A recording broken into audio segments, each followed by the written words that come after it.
Muchas personas con ansiedad nos preguntan con temor si estos van a transmitírsela a sus hijos o algunos se sienten condenados porque parece que eso de la ansiedad era más bien un gen familiar. ¿Qué hay cierto en todo esto y cómo deberíamos interpretar correctamente esta información? Pues de eso es lo que trata el programa de hoy.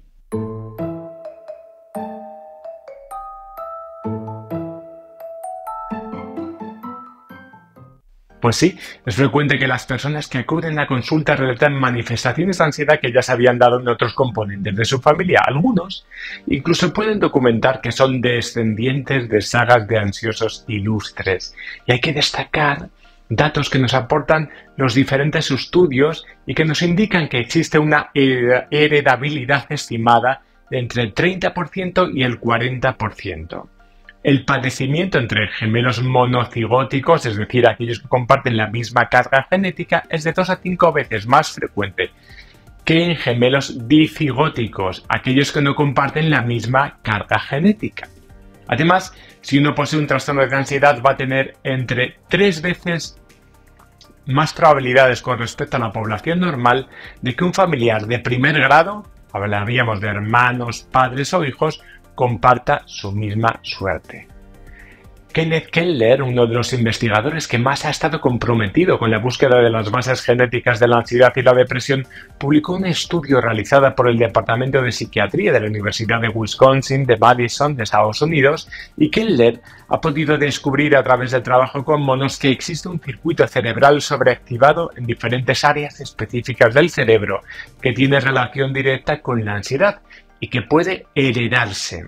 A través de la utilización de las técnicas de imagen por resonancia magnética, con imágenes cerebrales, funcionales y estructurales de alta resolución, los investigadores han podido comprobar que el exceso de actividad de 3 zonas del cerebro, es decir, el mesencéfalo, que es el encargado del dolor y del movimiento, el sistema límbico, que es el responsable de las emociones, y la corteza prefrontal, que es la que suele tomar las decisiones aquí, tiene una estrecha relación con los problemas de ansiedad y que esta hiperactivación que se da en estas zonas puede heredarse.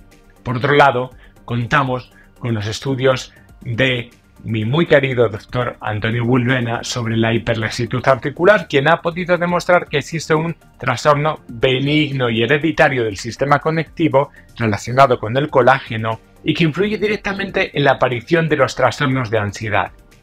Diríamos que existe una correlación entre personas que tienen hiperlaxitud articular y también una tendencia a padecer un trastorno de la ansiedad.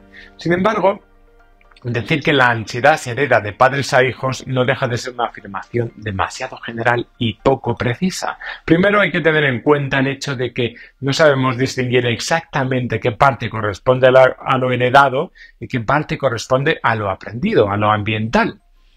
No sabemos cómo participan ambos porcentajes en la constitución de esa heredabilidad. Existe una indeterminación por parte de los clínicos e investigadores cuando intentamos comunicarnos entre nosotros. ¿Qué es eso de la ansiedad heredada? ¿A qué nos estamos refiriendo exactamente cuando hablamos de ella? Por ejemplo, lo que se hereda en el caso de la agorafobia podría ser la inseguridad ante la ausencia de figuras de apego o una mayor labilidad, es decir, una facultad para generar síntomas más fácilmente que otros organismos. Por poner otro ejemplo, cuando hablamos de ansiedad social, ¿se hereda la timidez? O lo que pasa es que tiendo a bloquearme más fácilmente cuando estoy nervioso.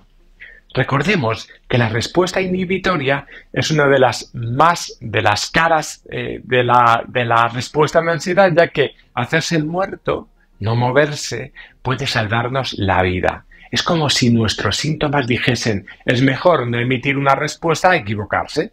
La inhibición conductual también puede ser una característica que quizá haya sido premiada por la evolución al servir de regulador social. El hecho de que se produzcan jerarquías y que algunos individuos desarrollen un comportamiento más tímido y menos osado que otros tiene un enorme ahorro genético para la especie. Lo que no cabe ninguna duda es que cada vez es más evidente que la genética nos da una materia prima con la que podemos trabajar, no podemos obviar eso, y el ambiente, nuestra interacción con el mismo, modula esa materia prima. Sin embargo, es como tratar con dos gemelos aparentemente indistinguibles y no saber cuál de los dos está interactuando con nosotros. Sería incorrecto, no obstante, plantear estas características que toda esta cuestión de lo heredado se debe a un único gen, sino que la expresión de la ansiedad se debe a la interacción de varios de estos genes, de varios de estos paquetes genéticos, y además estos se encontrarían modulados además por el medio ambiente, así que no podemos aislar ninguno de estos genes por separado, tan solo podemos entenderlo en su conjunto. Así pues, no se ha hallado un gen concreto que sea responsable de la aparición de un tipo u otro de ansiedad. Es mucho más probable que sea una interacción de un grupo de genes, de un paquete de genes al actuar conjuntamente, los que determinen que esa persona sea más vulnerable a la aparición de un trastorno de ansiedad. Lo que se hereda no tiene por qué aparecer muchas veces, a no ser que la persona pase por una serie de acontecimientos estresantes.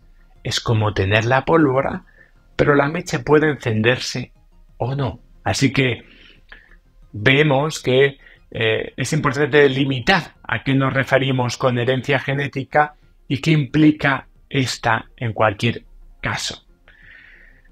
Así que hablaríamos de todas formas siempre de una predisposición y no de una condena.